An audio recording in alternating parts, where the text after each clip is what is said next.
friends, welcome to one more episode of ESL with Mo the Americanoid, where we use English and the Bible for information and transformation.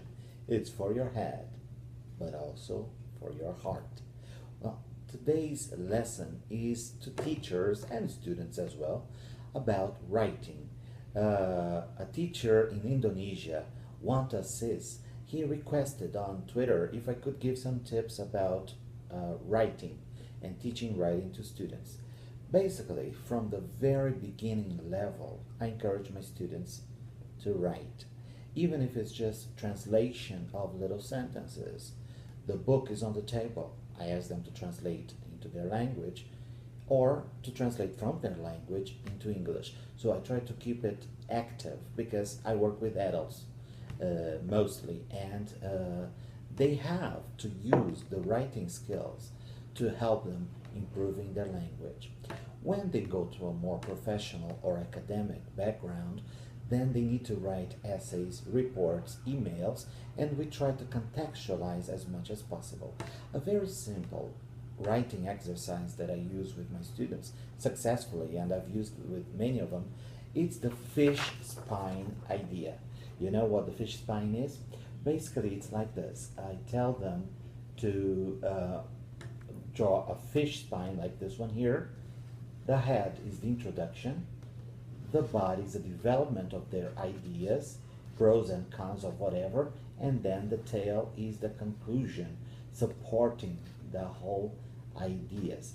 This is a very simple way to write essays, but you can use it in any writing skills, because many times you come across text that doesn't have any beginning, any middle, any end, and it's important really to make sense. Even if you write an email with one line, that line must be clear enough for the reader to understand.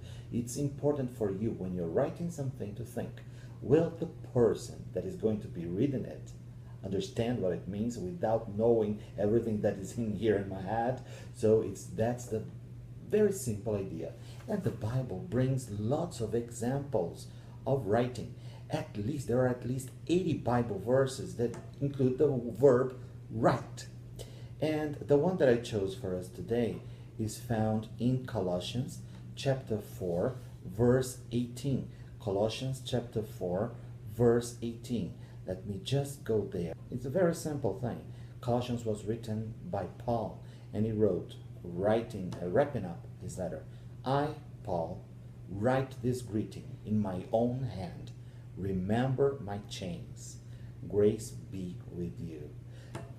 Reading the Bible is a great example of good, excellent translation from Hebrew. So remember, English and the Bible. It's information and transformation. See you around. Bye.